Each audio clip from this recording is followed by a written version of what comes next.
आज हम आपको विंग कमांडर नमांश सयाल की आखिरी यात्रा में लेकर चलेंगे। हम आपको हिमाचल प्रदेश में उनके पैतृक गांव पटियालकर लेकर चलेंगे।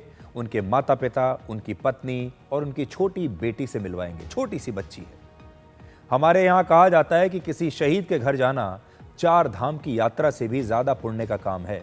मृत्यु निश्चित है, लेकिन मातृभूमि के योद्धा कभी मरा नहीं करते। वो हमेशा हमेशा के लिए अमर हो जाते हैं।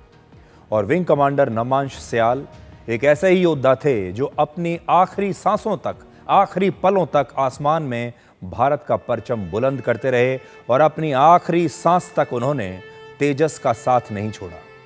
इस बार विंग कमांडर नमांश सयाल का टास्क था कि पूरी दुनिया में भारत में बने तेजस का नाम सबसे तेजी से बुलंद हो, और इसके लिए उन्होंने अपने जीवन का बलिदान दे दिया। अपनी आखिरी सांसों तक वो तेजस के साथ रहे।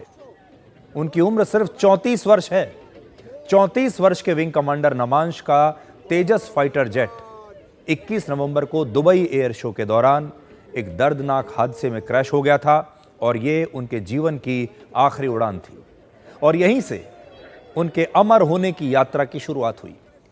कल यानी 23 नवंबर को पटियालकर गांव में सैकड़ों लोगों ने अपने इस वीर बेटे को आखिरी विदाई दी।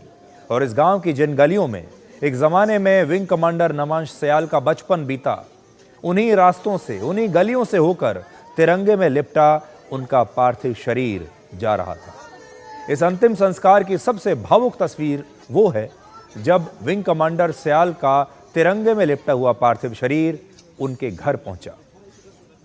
तब उनकी पत्नी और भारतीय वायुसेना की विंग कमांडर अफशा ने पहले अपनी आंसुओं को रोकने की बहुत कोशिश की और फिर अपने पति को आखिरी बार सैल्यूट किया। विंग कमांडर सयाल की पत्नी खुद भी एक फाइटर पायलट है, और उनकी तस्वीर देखकर आप समझ जाएंगे कि हमारे देश के जांबाज सैनिकों के साथ उनका परिवार भी कितना बहादुर होता है। हमारे जो जांबाज सैनिक हैं, जब ये अपना जीवन कुर्बान कर देते हैं हमारे देश के लिए, हम सब के लिए, तो ये कुर्बानी उनके परिवार की भी होती है।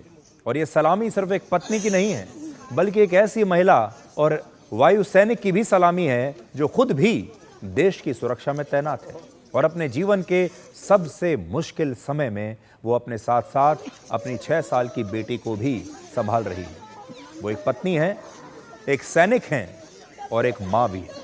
और इस तस्वीर को देखकर शायद आज आप भी बहुत भावुक हो जाएंगे, और आपके लिए शायद आंसुओं को रोकना काफ़ी मुश्किल होगा।